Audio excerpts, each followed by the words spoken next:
Visual pleasure through the objectification of men.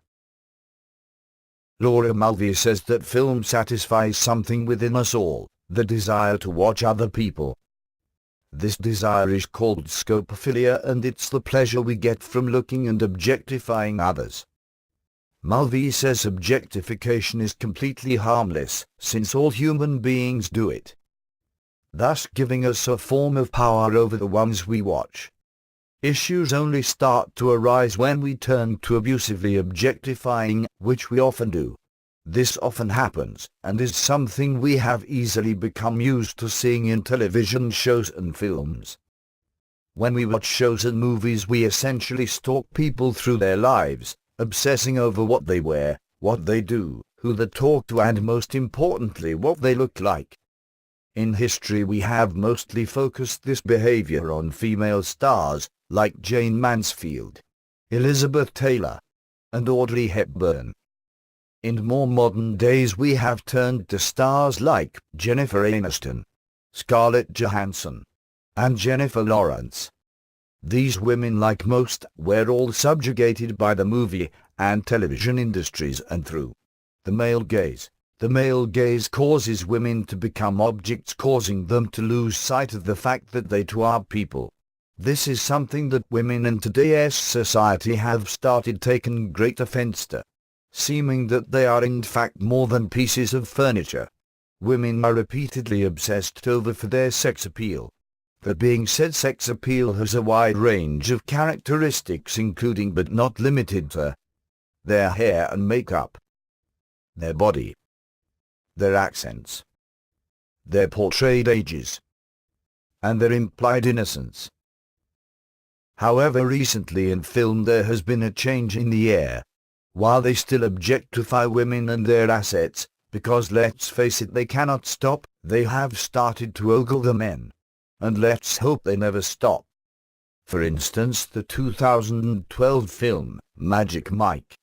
This film was wall-to-wall objectification of the male physique, filled with countless shirtless torsos, men ripping off their pants and dancing that is anything but clean. I will be dissecting parts of this movie to show just how the roles have been flipped. Please pay careful attention to the next clip, both with your eyes and ears.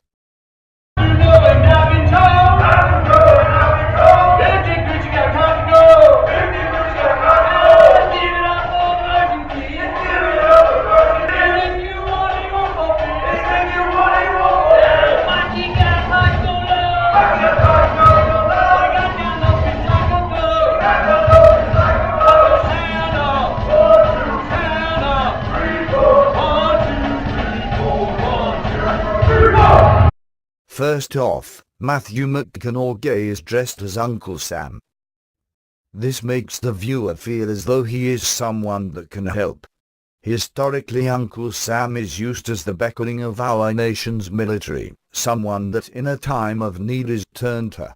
Putting the viewer in the audience of this show brings up connotations that the viewers need what they are about to see, turning this historical figure into a desirable sexual object that instead of persuading one joining the army, the audience should give in to their sexual hungers. Then there is the wording used in the roll call.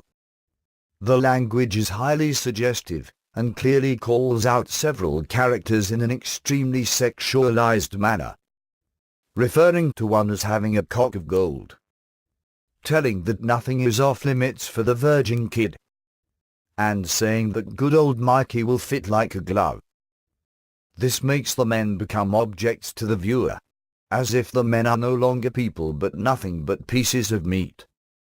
As the men continue to dance on stage, it just gets worse, as seen in this next clip.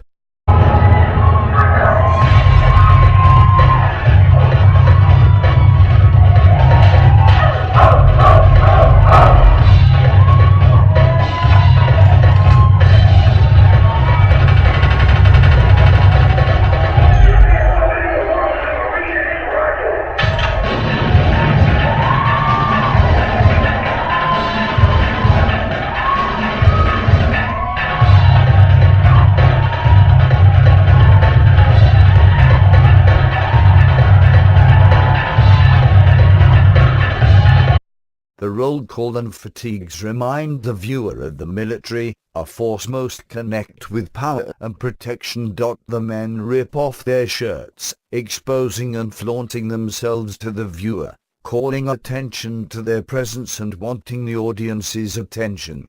As the viewing party, you gain power over them, being able to watch them move, dance and show off on the stage.